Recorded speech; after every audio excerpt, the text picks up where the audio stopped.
Welcome to the AI Standard Stack with me, Michael Mainelli, Director at Zien Group. And me, Adam Smith, Chair of the AIQI Consortium.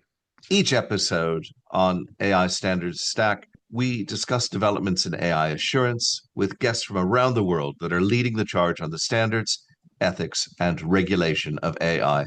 This week on the show, we have our guest, Dr. Christine Chow, who is an award-winning global investment leader with more than 25 years' experience and a pioneer in sustainable and impact investing since 2003. She holds senior governance roles, including chair of the International Corporate Governance Network, advisor to Hong Kong's Accounting and Financial Reporting Council, and emeritus governor of the London School of Economics, with prior leadership roles at HSBC, UBS, and Credit Suisse.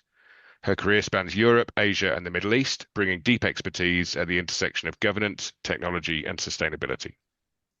This episode of the AI Standards Stack is supported by the United Kingdom Accreditation Service, UKAS, the UK's national accreditation body. UKAS ensures organizations that test, inspect, and certify AI systems are technically competent, impartial, and robust, building confidence in safe, reliable, and trustworthy AI. Let's talk to Christine. Well, good day, everyone, and welcome to the AI Standards Stack podcast. And we're delighted to have as our guest today, Christine Chow, and of course, my co-host, Adam Smith. Adam, do you just want to say a quick word about yourself? Yes, Adam Leon Smith, chair of the AIQI Consortium. Good to be here with you again, Michael. And Christine, great to meet you. Great. And I'm Michael Mainelli, chairman of Zien Group and former Lord Mayor of London, who was very keen on my ethical AI initiative and glad to see it happening. And we're here to discuss with Christine. Now, Christine and I met 2 years ago, not quite, when she was having a fireside chat with me as chairman of the International Corporate Governance Network. And Christine is a pioneer in AI governance over many years and has not been treating it lightly and is not somebody jumping on the bandwagon. But Christine, do you want to give us just a little bit of background about what you're doing now? Yes, of course. And I'm not sure if I'm the pioneer, as you said, but I certainly started quite early back in 2012, but we can talk about that a bit later. So now, after 25 years in the investment management industry, I'm now started a portfolio work. First of all, advising a family office on their investment portfolio, especially around their purpose-built student accommodation and looking at social impact, positive social impact, and on education.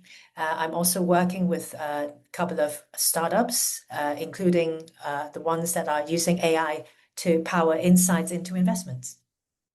Now, I was going to ask you as kind of an icebreaker question, Christine, what's been your route into AI and AI standards? And I noticed that you've got a route behind you, but apparently you're not dialing in from San Francisco, you're dialing in from London. And I guess Yes. this is the new and improved Tower Bridge. So, or from a quantum perspective, I could be in London and San Francisco at the same time. But anyway, that's a completely different topic. My route into AI and not being a data scientist is actually quite unusual. Back in 2012, I was working as an investment advisor for the Hong Kong government, and a US startup called Hanson Robotics actually entered the China market. And if you remember, you might not remember Hanson Robotics' name. You remember that, but you might remember Sophia the robot. Yes. So the first sort of humanoid-looking Sophia, and I had the privilege of interacting with her in the very early days, back in 2015, 2016. And it was at that time that I get to know David, who remains a very good friend. And we discussed philosophically, but practically, what kind of conversation we are having with Sophia. Because we both did not believe that it was intelligence we were interacting with. But it was at the very early stage that David was saying that we will not be able to create AI if we're not able to provide the experience to the computer. Basically, AI cannot grow in a two-dimensional environment. We need to create and provide them with the experience like a child. We have to raise them as a child so they can have experience. And fast forward to 2026, this is actually what Fei Liu and Yan LeCun was talking about in embodied AI, to be able to have that experience. So I think it was a very early encounter for someone who comes from the finance space. I was also working part-time as a adjunct professor in finance there as well, to kind of jump into this startup space, connecting capital with promising technology. And then fast forward to my time relocation back to London. That was when I joined Federated Hermes, which is an investment firm. And I was asked to look after the technology sector, amongst other responsibilities and regional responsibilities. And looking at GDPR compliance was one of the areas that we look at, connected to technology, but data privacy. And it was at that point in time that I realized that we're dealing with something a lot bigger than data privacy law there. There is an element of cybersecurity connected to data privacy, but that's also understanding data provenance. And it is from that root that at Federated Hermes that we published the industry's first investor expectations on responsible AI and data governance in April 2019. And our team was asked by lots of clients and also peers to support them in creating some sort of responsible AI framework. And from there, we did some reports on how is AI being applied in financial services, and we did some studies on AI applications in pharmaceutical industry. And then when COVID hits, that was when I decided to write the next big paper, which is called Ethical AI in Human Capital Management, because that was when overnight a lot of the job interviews, team dynamics, performance evaluation, they have to go online. People have to stay home. All of a sudden, we're getting a lot of digital information and we have to do things digitally. And so we wrote this paper with London School of Economics and another law firm, McFarland's, to look at how is the standards evolving. And I mean, Adam here is the standards expert, but that was when we saw that actually the UK, Europe, and the US takes very, very different routes to establishing these standards. In the US, it is very much dependent on the state. So, for example, in the state, California or Colorado, I think there are about 5 or 6 states, even now, mandate that companies disclose to their customers whether they're interacting with AI. But we still have lots of states in the US. There's no such expectation. And only on the weekend, I was talking to a friend who is based in Indiana, and she works at the in the healthcare space, and she says she's really concerned about the lack of disclosure of how AI is being used in healthcare. But in Indiana, in the state, it is not required to disclose to customers and to health patients. Yes. So, and then that route has taken me to a lot of company engagements regarding AI that has since developed from traditional AI, which a lot of it is about efficiency, a lot of it is about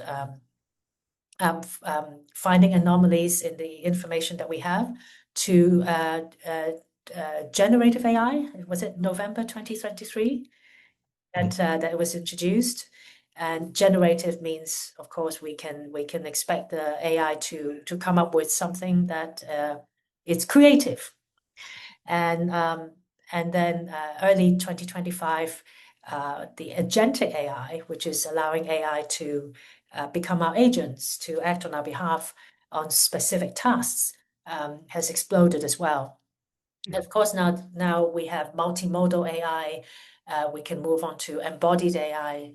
And only just this weekend on a Sunday, there was a lot of discussion about Modebook, I don't know if Adam Yeah. has been involved. So it's been really, really busy. It's almost during the week you're busy, and then on the weekend it's even busier because everybody can go on WhatsApp and talk about their experience. Maybe Very I'll good. stop there. Sorry, it's quite Yeah, a that's great. long-winded Yes. journey. Well, If I could actually, just go ahead, Adam. Sorry, if I can just pick up on a few points there, Christine. I think that the whole transparency and disclosure point is really important because we're dealing with systems that are statistical in nature, and if people don't know they're dealing with AI systems, then it can be hard to observe things statistically. But just going back to what you said about embodied AI, I'm really glad you raised that because it's a really important topic for standards. The machinery sector very much relies on the generally acknowledged state of the art as established by standards. And looking into that sector, one of the really interesting things I found is that the state of the art is, first of all, that AI should not be used in anything safety critical in machinery, but more, I guess, importantly, when you look at a lot of the innovation around things like collaborative robots, human machine teaming, humans working with embodied AI, there is specific rules in standards that say that if a human enters the work area of a robot, the robot must stop, which is completely incompatible with the whole idea of human machine teaming. So there's a lot of thinking starting in standards about how we try and address some of these topics of how should robots using AI work together with human workers, which I think is fascinating. I haven't tried to log on to Maltbook yet, but they've probably got a capture on there by now that says something like prove you are a robot, I imagine. Well, it all depends on whether you want to send your agent and be mindful of the data breach risks. But as a human, we can always observe. Mm. So it's interesting to me, and Adam, you might kick in as well. But Christine, you start very much from the premise that data governance is AI governance. That's kind of, I know it's wider now, but that's what got you into it. Is that right? Absolutely. And if we take into account a lot of the existing discussion, company engagement from investors, is the discussion is around what happened to bias. And bias in the system, it can happen in multiple levels. It could be biases in the data, whether it is representative of the population we're trying to measure. It could be bias in the model itself. So understanding whether the data itself is representative, and if it's not, or if there's not enough data, if synthetic information and synthetic data is used, is that going to amplify the existing biases in the data itself, even though it creates more data to be analyzed? All these need to be communicated to investors who are new in this space in order to be able to engage on this topic carefully, because there's a lot of technicalities, and every day the body of knowledge, of understanding was just growing. So sticking to very principles level is great. We've seen a lot of asset managers and asset owners publishing their principles. It's about accountability, it's about transparency, it's about explainability. And as of last year, you have heard from the CEO of Anthropic saying that, well, even with explainability, the AI model could still make it up. Yeah. Right. Yeah. So what does explainability means now? I think it's now it goes to a deeper level, at least for me. So it's instead of just looking at the principles, we really need to think about how AI is implemented. Give me examples. Give me examples about how you detect anomalies. And when we say human in the loop, is it in the loop or is it on the loop? We talked about it during the fireside chat because it's very easy for humans to get lazy so that we become sitting on the loop instead of being in the loop. And over time, there's also a broader sort of societal impact as well. It's on our mental health and confidence. Because if we outsource more and more tasks to AI and become complacent, the less we are going to stay confident in asserting our decision and be critical of what is being presented to us as human. So are we going to be human in the loop, or are we just human riding the loop? So that would be my question. You when we met, it was Nicholas Beale who really introduced us. He was promoting, and we were hoping to have Nicholas on the podcast soon. The investor consensus on responsible AI. And he did that as part of what was called, the Coffee House Consensus, which we put together at Mansion House early in 2024. At the same time, we put together the Walbrook Accord, which had some influence on AI quality infrastructure getting going. Now, one of the things that was interesting there was that the investors who Nicholas had sign up represented a significant proportion of global investments. Nicholas said about $33 trillion worth out of the 77 trillion at that time in the ICGN. So it was great. But, Adam and I come from a background of very much kind of quality standards, independent standards under the ISO system. We're not slavish to that, but that's our kind of basis. You mentioned US regulation. I can tell you for a fact, because there are databases on this, the US has now got close to 1,000 regulations across the 50 states on AI. So whilst it may not be in that state on healthcare, it'll be in that state on insurance or banking or credit or something else. There isn't a single state that hasn't got regulations, and those are standards too in the general sense. So you mentioned Europe, UK, China being, very, very different systems. How does an investor look at that standards landscape? Do you want one standard to rule them all? Are you understanding that you'd want competition in them? Can you have too much competition? How do you view the ISO framework? What are your thoughts on it coming from, your background at, Hermes, HSBC, UBS, Credit Suisse, et cetera? Yes, investors are using those framework, and certainly I don't think any investors I've spoken to think that there needs to be one standard to rule them all. And in fact, the geopolitics between different markets and regions make that even more difficult as having one big standard. And most investors seem to use the EU AI Act sort of risk categorization to engage with companies, and certainly in the NIST framework. Adam, please remind me what is the full name of NIST, because I'm not very good at that. It is the National Institute of Science and Technology in the US. Yes, so that is more of a voluntary standards, whereas the EU standard is more of a compliance standards, but both are very much risk-based, looking at what should be the forbidden type of activities, and then what would be a high risk, and then categorize activities according to, or encourage companies to categorize activities according to risk. And the ISO standard of 42,001, yes, it's certainly often referenced, and it's a very common ask for investors to ask companies on whether they are certified in that way. But for me, it is not the certification and the standards that will give investors the insight, because they are really important. I mean, standards and frameworks are really important. But what I want to see from the interactions with company on how they manage risks goes beyond what they say with regard to those standards. So one example, I remember engaging with a company on how do they identify use cases for the best use cases for AI in the companies. And they would say, oh yeah, we just rolled out Copilot, we just rolled out a few different models for our staff to use. And I said, well, that's really expensive. Because it's not just about rolling out the licenses, but it's also about time, because staff could get quite lost if you ask them to just go and try it out without discussing what might be a good process of identifying those use cases.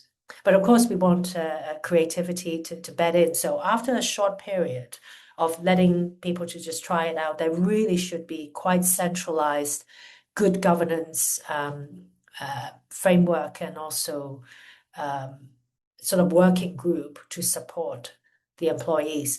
At a minimum, there should be some prompt writing guidance, so that individuals are able to think about what is a more effective way to start writing prompts, and also handling the technology that was given to them.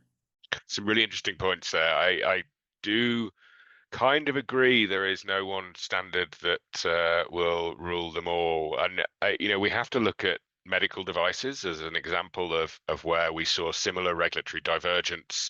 And it took decades to come up with a consistent set of standards. And we have for some time consistent standards for the quality management and the risk management of medical devices, but it took a huge amount of work to get there.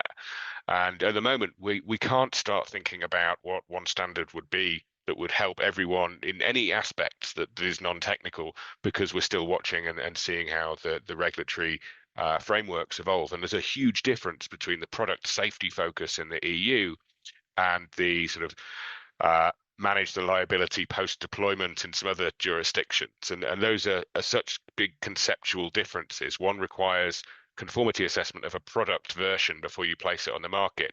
One relies on things not going wrong. So very, very different. And, people do argue a lot about which standard should be the one that rules them all. And I think you have to think about whether you're complying and targeting one jurisdiction or many. And I don't think the EU's AI Act can be held up as the gold standard, or at least won't be able to be held up as the gold standard for very long. The UK has issued guidance very recently on EdTech that goes actually a lot further than the AI Act and categorizes a set of use cases as higher risk that aren't considered in the AI Act. The other thing you have to really think about is which individual legal obligation are you trying to address? There are standards that cover one article of the AI Act. There are standards that cover one sentence of the AI Act. You really need to consider all sorts of different standards, and many of those will actually be ISO IEC standards, because you have to look at the state of the art. I think there's a number of other things like your specific purpose, and also, frankly, whether you need to start right now, that you need to think about in terms of selecting an AI standard. Adam, you make some excellent points there, and I asked both of you. Christine, you mentioned that the EU is a risk-based framework. At one level, it is, but I would argue it's pretty shallow. Here are a couple of top high risks: defense and identification and health. Got it. Adam, you're mentioning kind of the ISO bit. The ISO standards don't specifically rate risks or anything. They say you have to have a risk-based approach, but that's not quite the same thing as telling you what it is. Whereas the EU starts to tell you a little bit about what it is, as does NIST. So to both of you, do you think that broadly, perhaps NIST and the EU have got it kind of right? Are they missing any? Are there ones that they've got low down, like, I don't know, take bias that you think should be much higher? Well, I'll go first on that. I think that's a really hard question to answer, because there's actually, in the AI Act, there are 3 different types of risk-based things you need to consider when deciding if you're in scope. There's the list of things in the annex, which the regulator has decided are high risk. But then if it's a product, you have to do a risk assessment to determine if it is a component of a product that could lead to an impact on health, safety, and fundamental rights yourself, and that's just determining if you're in scope. And then there's a set of derogations if you're doing sort of narrow procedural tasks.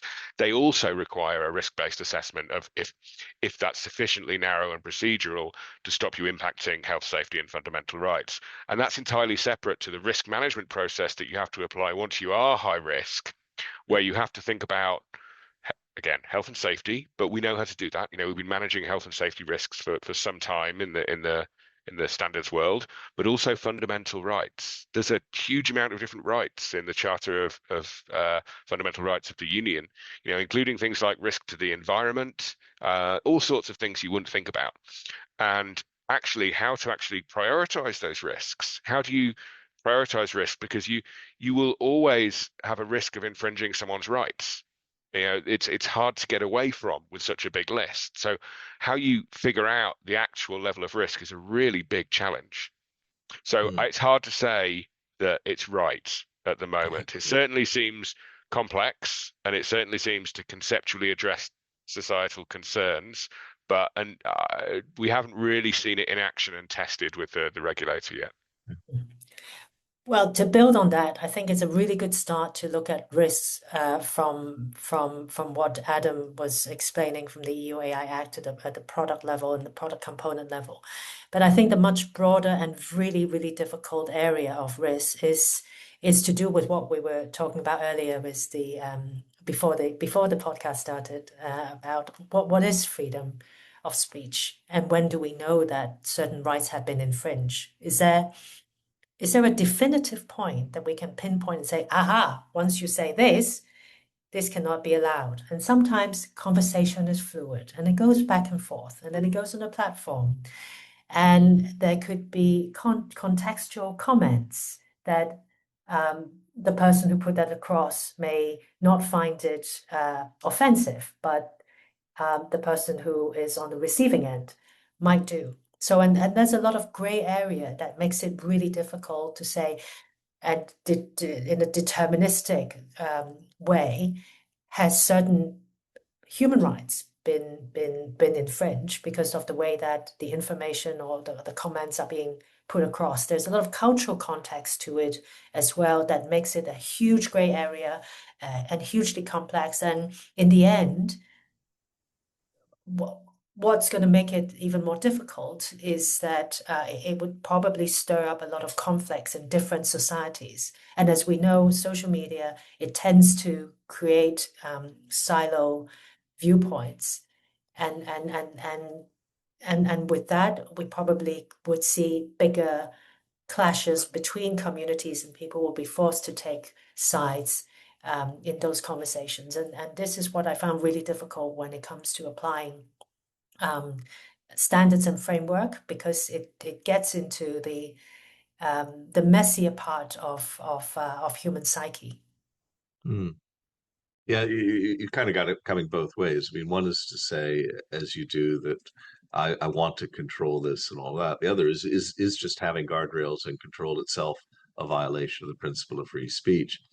But I would argue probably more along Adam's lines that if you're doing something in terms of product safety and all that, you've got to have guardrails. You do it for all sorts of things. So I don't say that freedom of speech means I can write anything on a piece of pharmaceutical material. That's not responsible. And turning it, I think, in terms of responsibility itself, uh, you know, so many people that I talk to in the AI world, and actually for that matter in the technical world, claim that innovation will always be stymied by regulation. And as an investor, Christine, how do you address that type of question? That's really interesting, because next weekend I'll be speaking on this exact topic to a group of pension fund beneficiaries, because the trustees would like the broader asset owners, because pension fund beneficiaries are the actual ultimate asset owners. So to promote shareholder democracy, I'll be speaking to them about this issue. And I think that's a very difficult one to be able to explain. And actually, Adam, would you like to give your viewpoint first before I go back into what the investors want to Well, say? I mean, I'd say a standard is an agreed way of doing things that's reached a level of consensus between a broad group of stakeholders. And, there is, I don't think a pension fund or an investor should think that they have the competence to second guess that beyond, understanding that it's the right standard for the right situation. That would be my view, but I haven't thought about it for more than the last 10 seconds. Thank you. Sorry, I didn't mean to put you on the spot. And investors certainly not in a position to say, that we can frame the standards, but understanding how it's impacting the society, and what individuals using their capital can potentially influence when we engage with companies is the main point. And understanding that complexity in that conversation, it's the main one. Now, one of the things you mentioned, Adam, was environmental principles coming in here. And I found it really intriguing that this channel that the AIs are on, that you mentioned, Christine, Molt Chat, there was a bit of transaction in there where one of the bots claimed, I mean, you don't know, this is just role playing or what, but said that my human asked me to go away and solve something, but he was so stupid he didn't tell me how much effort to do. So I didn't like the question because he was demeaning to me. So I spent, I think it was $8.25, you know, and that stuffed him. Now, how true or false that is, but this recognition that AI can get out of control in things like the environment and chew up a lot of unnecessary carbon or whatever. We've got the human rights stuff. How do you think that people are going to go around making those very complicated decisions? Because maybe the AI is right, but it wasn't $8.25. The AI should have spent $8.15. You see where Well, I'm at? How do I say to the AI, give me an answer that might be substandard but is cheap in environmental terms? I have a hard time, and then trade that off against bias and phrasing and will I offend people? There's so many parameters here. well, I don't that see is how we could. related to resources. So, Yeah. it's investors, especially sustainable investors, have been engaging on this topic for a long time. So more innovative approaches you have seen I think in Manchester and a number of UK cities is to use the residual heat of data centers to heat cities. And this is a practice that has been in place in the Nordics for a number of years. And I think globally, a number of cities are looking into that, and certainly multiple cities in the UK. I think it's London, Bristol, or Manchester, quite a number of them. You can find this, by searching the information as well. And so that's one way of making sure that resources are more efficiently used. And also new technology would enable water to be recycled. So even though there's a high demand of water use in data centers, there is technology that enables the recycling of the water to reduce the absolute amount of water being used. But given the explosion of AI training and use by businesses, it is inevitable that we will need looking for power resources. And then the engagement question would be around who gets priority. Because to be at the forefront in the AI race, a lot of government would prefer to prioritize the use of power to support that growth. But at the same time, we need to understand whether this is also putting our communities in a disadvantage. When there is a blackout or when there is a shortage of power, who gets priority? Would it be data centers? Would it be people? That would be a question that I would put forward to the wider stakeholder group to answer that question. But yes, from an environment perspective, it is about better resource utilization. And AI itself is very good at maximizing efficiency in many ways. But during that process of training it and using it, we will use up resources. So it's just two sides of the same coin there. And it is actually going back to the example that you gave, Michael, that is actually about maximizing efficiency, but for the wrong thing. And the more autonomous AI agents or other types of AI become, the more they become like humans and they do what is measured, right? Just like when the old joke about the length of the nails. If you set it a particular goal, it may find ways to achieve that goal with unintended consequences. And coming to Maltbook, because I can tell you want to talk about it, Michael. I don't. At the end of the day, there's some humans dedicating compute resources to going and generating what appears to be a version of Reddit staffed by AI agents. And I don't think we should be surprised that if we train AI on the internet, it's going to get really good at generating funny posts on the internet at the end of the day. Yeah.